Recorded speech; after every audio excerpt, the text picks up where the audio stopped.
Bonjour à toutes et bonjour à tous. Alors on parle de plus en plus de pervers narcissiques. Bon ok, certains trouvent ça très exagéré, hein. On parle d'un effet de mode, tendance, voilà. Mais moi je vais vous dire totalement l'inverse. C'est une très bonne chose qu'on en parle. Et pourquoi? Parce qu'il faut informer au maximum sur le sujet.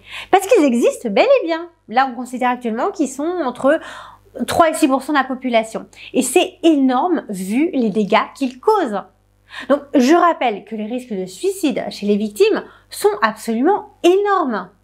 Et à minima, bon bah j'y ça dit rien, c'est au moins une destruction psychologique totale. Bon, voilà. Et il se trouve qu'ils sont absolument surreprésentés dans le domaine du dating. Et ça, moi, je le vois tous les jours quand je coach des femmes. Alors, je dirais, c'est totalement empirique, hein, mais je dirais que là, c'est au moins 10% de la population. En tout cas, dans ce genre de domaine. Donc, ne comptez pas sur moi pour taire ou minimiser le phénomène. Franchement, mais les pervers narcissiques sur les sites de rencontres ou dans les soirées célibataires, mais c'est comme un troupeau d'alligators dans le bayou. Ils sont absolument partout et ils peuvent vous faire très mal. Donc, mieux vaut savoir comment ils se comportent, pour avoir au moins une petite chance, au moins une chance de les éviter. Alors, il est très difficile de les reconnaître, tout simplement parce qu'ils portent un masque de normalité. Mais il y a quand même des petits détails qui peuvent vous mettre la puce à l'oreille. Et justement, le moment de la rencontre, il va être absolument décisif. Parce qu'à cette étape, on n'est pas encore totalement sous emprise. On est encore un petit peu lucide à ce sujet. Mais déjà, faut-il être informé que ce genre de personnages existe. Parce que ça va pas de soi, je suis désolée. Et c'est pour ça qu'il vaut mieux en parler trop que pas assez. Parce que chacun doit être conscient que ce type de prédateur existe bel et bien. Alors, on va donc voir une chose. C'est qu'en matière de rencontre, il faut être très vigilant sur un point. Quand c'est trop beau pour être vrai, c'est que c'est trop beau pour être vrai.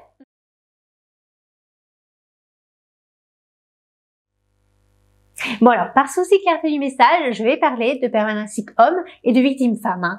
Mais dans l'ensemble, si vous êtes un homme victime, il va vous suffire vraiment de remplacer le pronom il par elle, parce que les mécanismes vont être absolument similaires. Néanmoins, c'est vrai que la séduction, c'est justement l'un des rares domaines où les pervers narcissiques hommes et femmes agissent un tout petit peu différemment, hein. Et encore pas tant que ça. Hein. Disons que plutôt que l'anomalie, en fait, ça va être que les pervers narcissiques femmes, elles vont recourir à des méthodes de séduction qui sont traditionnellement plutôt masculines. Et c'est important de le souligner, hein, parce que ça peut aider à les reconnaître. Hein. Donc c'est bien qu'on en profite pour s'arrêter quelques instants là-dessus, hein, parce que vraiment, en plus je sais quand vous êtes un homme victime de pervers narcissique, vous souffrez vraiment beaucoup de pas être adressé directement. Hein. Ça vous donne l'impression en fait que vous n'êtes pas reconnu en tant que victime. Et comme je dis souvent, hein, tout simplement pour une victime de pervers narcissique, être reconnue par son entourage comme victime, c'est l'étape numéro 1 pour guérir, hein, vraiment. Donc là, les spécificités des femmes pervers narcissiques dans la séduction, donc, c'est qu'elles vont être énormément dans la sexualisation, en fait. Et souvent, c'est un critère qui va même pouvoir aider à les reconnaître. Hein. Donc, ce sont généralement des femmes qui vont être absolument libérales de leur corps. Hein. Elles vont séduire en jouant de leur corps, elles vont danser lascivement, par exemple, hein, ou elles vont parler beaucoup de sexe, et très vite dans la relation. Au bout de 2-3 heures, vous les entendrez parler position sexuelle préférée, enfin voilà, c'est absolument un petit peu délirant quand même. Hein. Elles vont aussi facilement tromper leur conjoint, et elles vont avoir sans arrêt ce regard de prédatrice là à l'égard de tous les hommes. Hein. Donc, on parle d'elles avec un petit peu d'ironie en disant « c'est des chacals ». Voilà. Il reste que c'est pas spécifique aux pervers narcissiques. Hein. Par exemple, il y a les histrioniques ou les borderline qui vont agir un petit peu de la même façon. Mais c'est déjà un élément de piste. Alors également, elles prennent beaucoup de plaisir à jouer avec leur proie. Par exemple, en l'allumant à 300%. Hein. Surtout si elles n'ont pas l'intention de faire quoi que ce soit derrière. Hein. Bon alors messieurs, qu'une chose soit claire. Hein, que quand une femme normale, elle n'est pas intéressée par son soupirant, elle va le mettre à distance pour pas qu'il se fasse de faux espoirs et surtout pour qu'il souffle le moins possible. Mais par contre, une peine, à l'inverse, à l'inverse, elle va tout faire pour lui laisser croire qu'elle va céder. Donc elle va passer son temps à se frotter à lui, elle va rester flou sur ses intentions, elle va lui dire non quand il commence à se projeter dans une relation, hein, direct. Mais donc, messieurs, je le redis très fermement parce que je vous trouve très tolérant avec ce genre d'attitude. Hein. Mais si une femme, elle se comporte ainsi, c'est pas normal. C'est pas une personne saine, c'est pas une personne normale. Donc, les pervers narcissiques, elles vont faire de leur sexe une arme. Et peut-être même encore plus que les hommes pervers narcissiques le font. Elles sont toujours dans la manipulation avec cette tension entre les moments où elle va donner ses faveurs sexuelles et ceux où elle va reprendre ses faveurs sexuelles. Alors, les pervers narcissiques hommes, ils vont être davantage comme ça aussi, des sentiments en fait. Parce que c'est plus efficace sur les femmes, hein, tout simplement. C'est genre, je te donne mon amour, je te reprends mon amour. Bon, alors on en revient à notre problématique. Bon, tout d'abord, je vous ai dit en introduction que les pervers narcissiques étaient absolument surreprésentés dans le domaine du dating. Mais pourquoi? Bah tout simplement parce que les pervers narcissiques, ils ont un comportement de prédateur. Ils sont en recherche constante de nouvelles proies. Donc ils vont rechercher des sources d'approvisionnement narcissique de façon absolument compulsive. Ils sont de véritables junkies.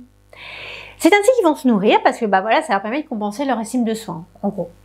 Et leur particularité, c'est qu'ils vont pas choisir une victime selon des critères traditionnels, donc sa personnalité, son physique, son intelligence, etc., mais suivant la faculté qu'ils auront à les mettre sous emprise et les soumettre. Bon, et que les choses soient claires, ils sont des séducteurs nés tout simplement parce qu'ils s'entraînent beaucoup. Et ils se soucient surtout plus depuis très très longtemps de se prendre des râteaux. Et franchement, mais tout le monde peut se faire avoir. Si vous avez fait des failles narcissiques, si vous connaissez une petite période pendant laquelle vous n'avez pas trop confiance en vous, si vous souffrez d'un léger syndrome d'abandon, alors là, vous pouvez être pris comme cible et craquer. Et les sites de rencontres ou les soirées célibataires, elles sont très fréquentées par les pervers narcissiques, tout simplement parce qu'ils peuvent y faire un très grand nombre de rencontres en un minimum de temps. Alors, comment ils s'y prennent? Ils vont hameçonner, entre guillemets, le plus de proies possible. Et croyez-moi, ils sont capables vraiment d'aborder 100% des filles présentes. Mais pour eux, mais c'est du pain béni, là. Vous savez, toutes ces petites célibataires vulnérables, là, qui sont en manque d'amour, qui sont blessées par leur dernière relation, elles sont toutes réunies au même endroit, mais c'est trop facile. Bon, alors franchement, lorsqu'on choisit une personne pour ses failles et non pour ses qualités, le nombre de candidats possibles, il est sans limite. Et ils ne sont jamais discriminants dans leur choix de conquête. Si la fille est ok, bon bah c'est bon, elle a le poste. Hein. Alors, nous allons voir 9 signes qui doivent absolument vous alerter. Alors c'est déjà un premier signe de la perversion narcissique parce que c'est une personne qui aura un besoin compulsif de séduire. Alors les pervers narcissiques, ok, ils ont plus ou moins de succès en matière de séduction, hein, mais c'est mathématique. Si tant de coup avec une centaine de personnes, alors forcément ils sont sûrs de réussir à un moment ou à un autre. Hein. Ah, ok, vous avez les queutards, vous avez les chacals un petit peu au niveau au-dessus là, mais au niveau supérieur de prédation, vous avez les pervers narcissiques qui va essayer absolument avec toutes les filles et pas juste pour coucher, mais vraiment pour posséder leur victime corps et âme, littéralement. Et alors franchement, ne vous attendez surtout pas à ce qu'un pervers narcissique se calme s'il est en couple. Hein. Il a un besoin incontrôlable de séduire parce qu'il se nourrit du malheur de ses victimes. C'est comme du fioul pour lui en fait. Il a un intérêt vital à multiplier ses sources d'approvisionnement. Surtout d'ailleurs s'il a des risques de perdre l'une de ses proies. Hein. Une seule proie ne lui suffira jamais. Il a besoin de proies principales, il a besoin de proies secondaires. Et c'est pour ça notamment qu'il va garder ses ex ad vitam aeternam dans une sorte de harem entre guillemets. Parce que comme on dit en marketing, ça coûte moins cher de fidéliser ses clients que d'en recruter de nouveaux. Bon, et d'ailleurs, mais même s'il est en couple, un pervers narcissique va continuer à beaucoup sortir pour multiplier les opportunités de nouvelles rencontres, tout simplement. Là où clairement, tout couple normalement constitué va ralentir le rythme des sorties une fois bien installé. Alors, signe numéro 2, si quelqu'un ne cesse de vous démontrer par les mots qu'il est quelqu'un de bien, il y a peut-être anguille sous roche. Hein. Alors attention, lorsqu'on cherche à séduire quelqu'un, évidemment, on est tous plus ou moins un candidat en période d'embauche. Donc oui, forcément, n'importe qui va mettre en avant ses qualités, c'est une évidence. Hein. Mais assez vite, au fil des rendez-vous, on va redevenir quand même un peu plus naturel. Mais le pervers narcissique, lui, il va porter un masque en permanence. C'est ce qu'on appelle le faux self, le faux soi-même. Hein. Donc il va faire semblant d'être la personne que vous rêvez qu'il soit, pour mieux vous séduire tout simplement. C'est comme s'il venait se déguiser en fait à chaque fois. Et parfois, il n'est pas super à l'aise dans son costume. Il a parfois du mal à reproduire les comportements et la palette d'émotions de l'être humain normal. C'est pas un être humain normal. Hein. Et si on est très vigilant sur ce point, ça peut aider à les démasquer également. Hein. Donc, faut être absolument vigilant là-dessus. Alors, prenons l'exemple d'un homme qui est empathique et généreux, qui va être engagé dans des causes humanitaires. Donc, si vous parle de ses activités bénévoles, il va vous décrire avec beaucoup d'émotion les conditions de vie des gens qui l'assistent. Mais le pervers narcissique, lui, il n'est pas assez adapté émotionnellement pour percevoir ces nuances, en fait. Lui, il va vous parler de tout ce qu'il fait pour aider ces gens, de ce que ces gens doivent à son immense générosité. Donc, en fait, ça va mettre une part de vous un petit peu mal à l'aise, hein. Mais vous aurez du mal à mettre le doigt dessus, en fait, parce que c'est une manipulation mentale qui est très subtile. Mais si vous analysez les deux discours, vous avez le premier homme qui a fait des gens qui l'aident, hein, les héros de l'histoire. Alors que dans le second cas, le pervers narcissique, il s'est clairement présenté lui-même comme le héros. Il veut que vous admiriez sa générosité. Et j'ai aussi constaté que les pervers narcissiques se livraient à une espèce de lavage de cerveau, hein, pour créer leur personnage. Donc ils vont beaucoup dire « Oui, je suis comme ceci. Oui, je suis comme cela. Oh, je suis sensible. Oh, je suis honnête. Je suis sérieux. Je suis spontané. Oh, je suis pas inquiétard. » Voilà, bien sûr, dans une conversation avec une personne normalement névrosée, aussi on va avoir ce genre de déclaration, évidemment, mais pas dans un tel volume. Le pervers narcissique, il va vraiment matraquer ces informations de façon à ce que vous les preniez pour acquises. Et c'est une technique de manipulation qui est vraiment très, très efficace. En fait, on peut même parler d'une sorte d'hypnose. Et vous allez réellement y croire. Et vous allez prendre ces déclarations pour argent comptant. Donc, alors, c'est une de mes grandes devises, hein, je sais, j'arrête pas que de le répéter, mais lorsque vous rencontrez un homme, ne croyez pas ses mots sur parole, attendez qu'il prouve ce qu'il avance par les actes. Alors, une autre caractéristique des pervers narcissiques, c'est que pour mieux saisir ses proies, il va utiliser la technique de la mise en miroir, hein. C'est-à-dire qu'en gros, si vous aimez le jeu d'échecs ou le ski nautique, il va prétendre être un grand fan lui aussi, hein. Mais ça va encore plus loin. Il va vous étudier de très très près. Il va vous poser beaucoup de questions sur vos centres d'intérêt, sur vos valeurs, sur vos aspirations dans la vie, vos rêves, vos traumatismes, etc., etc. Donc pas que des choses positives, hein. Il vous posera beaucoup de questions sur vos vulnérabilités et ça, clairement, les personnes normales, elles le font pas au moment de la rencontre, hein. Ça, c'est une évidence, hein. Alors, vous avez très vite, grâce à ces questions aussi intimes, créé un lien émotionnel. Un lien très, très profond qui va être difficile à couper derrière. En tout cas, de votre côté, hein, parce que pour lui, évidemment, tout est du fake, hein. Mais grâce à toutes ces informations qui sont très personnelles et qu'il a glanées sur vous, il vous connaîtra mieux que personne en un temps en record. Et il va s'adapter en conséquence derrière. Il va devenir le prince charmant dont vous rêviez, hein. En fait, c'est un petit peu comme un acteur. Il va être la personne idéale en se travestissant en un double de vous-même. Et alors, si vous êtes sensible et empathique, il va faire semblant d'être sensible et empathique, hein, tout simplement. Et là, vous avez l'impression d'avoir trouvé votre âme sœur. Il est un peu comme votre équivalent masculin ou féminin si vous êtes un homme. Alors, difficile à cette étape de comprendre que c'est que du fake. Et pourtant, il n'y a rien de réel. D'ailleurs, très vite, ils vont prononcer les mots âme sœur, hein, en parlant de vous, hein. Et franchement, si vous entendez un homme dire ces mots à votre égard, non, mais méfiez-vous, hein, parce que c'est pas du tout leur genre, hein. Alors, en fait, quand vous tombez amoureuse d'un pervers narcissique, en gros, vous tombez un petit peu amoureuse de vous-même.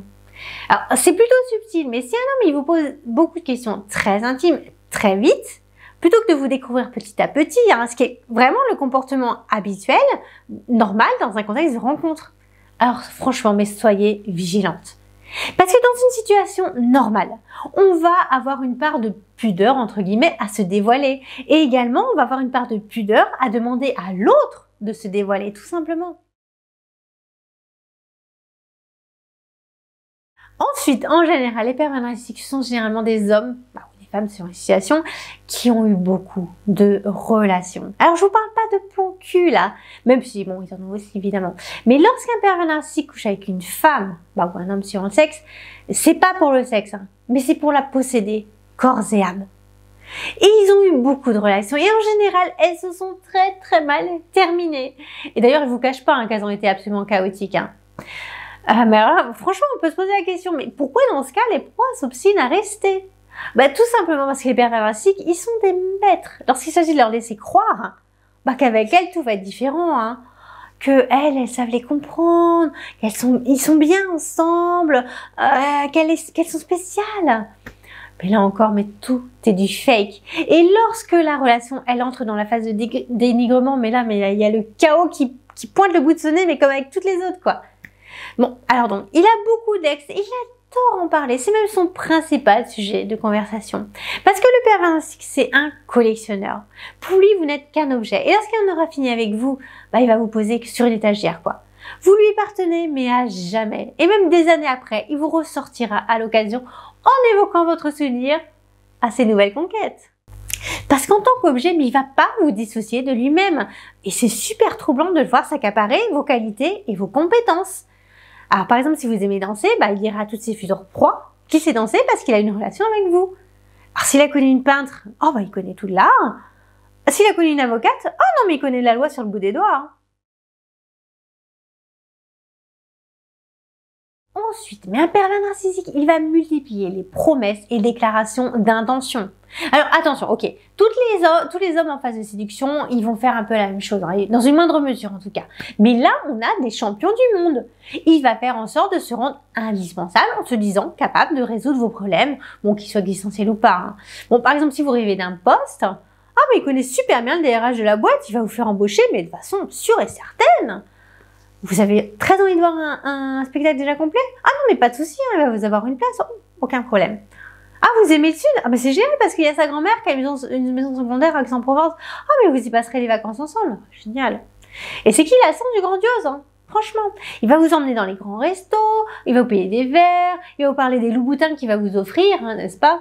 Mais attention, tout ça, c'est que du vent. Il va vous en montrer un peu, hein, bien sûr, ok. Parce que sinon, vous tomberiez pas dans le panneau.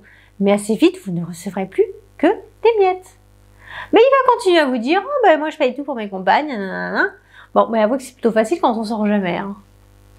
Bon, mais malgré tout, la proie, elle va continuer à être sensible à cette nouvelle manipulation mentale. Elle va garder l'impression bien chevillée au corps que cet homme, il est super généreux avec elle et il paye tout pour elle, quoi. Et ça, c'est le principe du lavage de cerveau du pervers narcissique. À force de vous répéter qu'il est comme ceci ou comme cela, vous allez finir par le croire et accepter ses dires, comme des vérités absolues, tout simplement.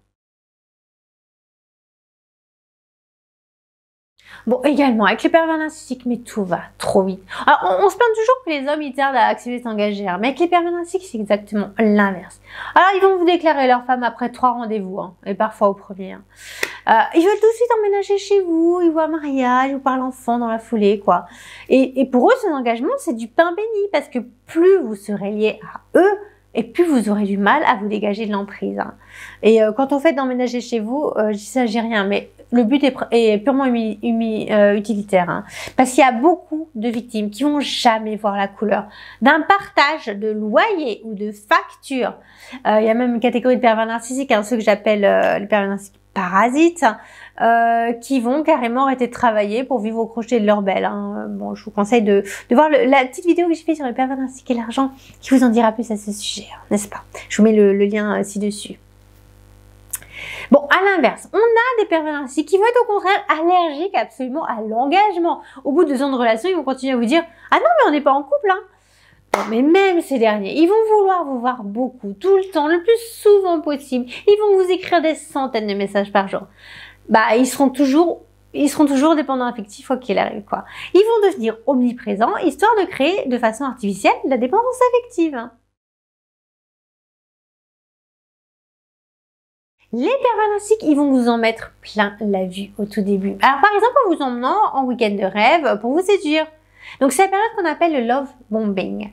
Mais qu'une chose soit claire, pour un premier, un deuxième ou un troisième rendez-vous, on va boire un verre, on va au resto, à la limite on va au ciné. Mais on fait en tout cas une activité à un prix abordable. Alors si comme une jeune femme que j'ai coachée, votre prétendant vous emmène au premier rendez-vous, voyage de rêve, en spa, ou avec une nuit dans une bulle, alors je vais dire, Houston, on a un problème.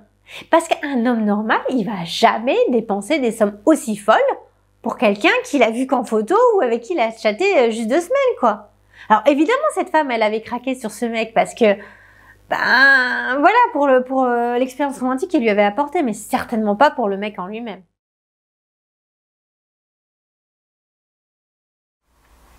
Également, on a une autre caractéristique qui doit vous alerter.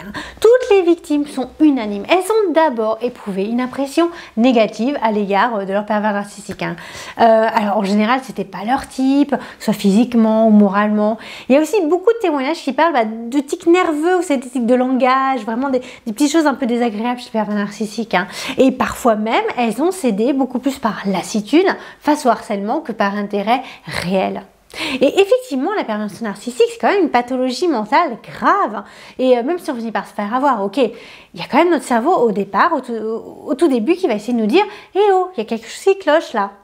Et dans ce cas-là, qu'une chose soit claire, le pervers narcissique, il a finalement réussi à vous séduire grâce à des techniques de manipulation mentale, qui maîtrise à la perfection, hein, tout simplement, et non par ses charmes ou ses qualités. Et c'est d'autant plus énervant quand on connaît l'impact sur les victimes d'une relation avec un pervers narcissique. Elles s'en sortent absolument traumatisées, elles peuvent mettre des années à s'en remettre, alors qu'en fait, elles n'ont jamais été authentiquement amoureuses. Alors, il y a un autre petit détail en fait qui est assez subtil, qui est assez difficile en fait à percevoir. Hein. C'est que les pervers narcissiques en matière de séduction, ils vont obéir à un script. Alors en fait, au lieu d'adapter leur discours à chacune des femmes qu'ils rencontrent, en fonction de sa personnalité ou de son individualité, ils vont dérouler les mêmes mots, les mêmes expressions, dans le même ordre. Ils vont donner des rendez-vous au même endroit, ils vont faire voir les mêmes films, ils vont se rendre dans les mêmes restaurants. Enfin, c'est un peu flippant quoi. Et quand vous apprenez qu'il vous a séduite avec les mêmes mots, qui vous ont donné l'impression d'être absolument spécial. Mais en fait, c'est les mêmes mots qu'il a servi absolument à toutes les autres, sans exception. Là, vous commencez à comprendre que, bah non, hein, vous n'aviez rien de spécial à ses yeux, quoi. Et il vous a pas choisi le moins du monde. Hein. Bon, d'ailleurs, on dit toujours que les pervers narcissiques, ils nous analysent, ils nous connaissent mieux que personne. Mais moi, je me rends compte que c'est pas vraiment vrai, en fait. Hein. Parce que lorsque les victimes, les anciennes victimes, elles comparent leurs copies, en gros, hein, elles constatent qu'elles ont été séduites absolument sur les mêmes thèmes, avec les mêmes mots, donc comme je vous ai dit, avec les mêmes scripts, hein, les mêmes films, les mêmes lieux, enfin voilà quoi. Et en fait, au fil des années, il se trouve qu'à force de tester sur des centaines, voire des milliers de pros, hein, je ne saurais estimer le nombre, hein, leurs techniques, ils arrivent à élaborer des sortes de scripts universels qui vont faire craquer toutes les femmes. Ils ont réellement optimisé le système, hein, et parfois jusqu'au moindre mot. Hein. Et d'ailleurs, il y a beaucoup de victimes qui se souviennent rétrospectivement, hein, avoir déjà vu leur pervers narcissique lancer une petite phrase, vous savez, et avoir ensuite les avoir scrutés attentivement pour savoir l'effet que ça leur avait fait. Hein. En fait, ils vont tester l'impact de leurs mots et les limites à ne pas dépasser également, bien sûr. Hein. Ils sont en test permanent. Et le premier, et le plus puissant d'entre eux, ça va être « je recherche une relation sérieuse ». Parce qu'un homme qui commence la relation par ces mots, il va forcément endormir la méfiance de sa proie.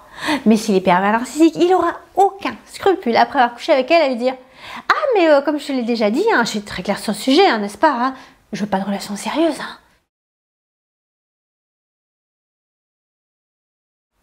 Bon, voilà, je vous dis pas de tomber dans la parano, mais si vous rencontrez un homme, ou une femme sur les cas, et qui vous sert plusieurs de ses comportements, mais alors méfiance totale. Parce que, comme j'ai dit plus haut, il y a beaucoup d'hommes en mode séduction qui vont tomber un petit peu, effectivement, dans le grandiose et dans les sbroufs. Hein. Ils gonflent un peu le torse, forcément, ils font les beaux pour impressionner et vous donner envie. Forcément. C'est normal, c'est humain. Hein. Mais si vous retrouvez tous les signes dont je vous parle, ou tout du moins un faisceau d'indices, hein, alors faites très attention. Alors le faisceau d'indices concordants, c'est vraiment ce qu'on va chercher à repérer. Parce qu'en général, bon, la totalité des signes que j'ai évoqués ils vont être présents. Hein, mais certains sont souvent très difficiles à percevoir, en fait, à discerner. Hein, surtout si on n'est pas familiarisé évidemment avec ce genre de personnage. D'autant plus qu'une fois qu'on est sous le charme d'un pervers narcissique, et en général ça vient très vite, le lavage de cerveau commence. On va perdre petit à petit sa faculté de jugement et on va tomber peu à peu sous emprise. Donc il va falloir couper les ponts très vite, dès les premières alarmes vraiment. Ça peut être super difficile. Bon, mais j'espère vous avoir donné quelques billes pour agir en préventif. Alors, bonne chance à vous les filles et les mecs aussi. Bonne chance dans la jungle de la séduction, vraiment. Voilà, j'espère que cette vidéo vous a plu. Alors si c'est le cas, n'hésitez pas à mettre un petit pouce bleu, à commenter, à partager, ça va me faire très très plaisir. Et surtout à vous abonner pour être informé de la sortie de toutes mes nouvelles vidéos. Alors à bientôt.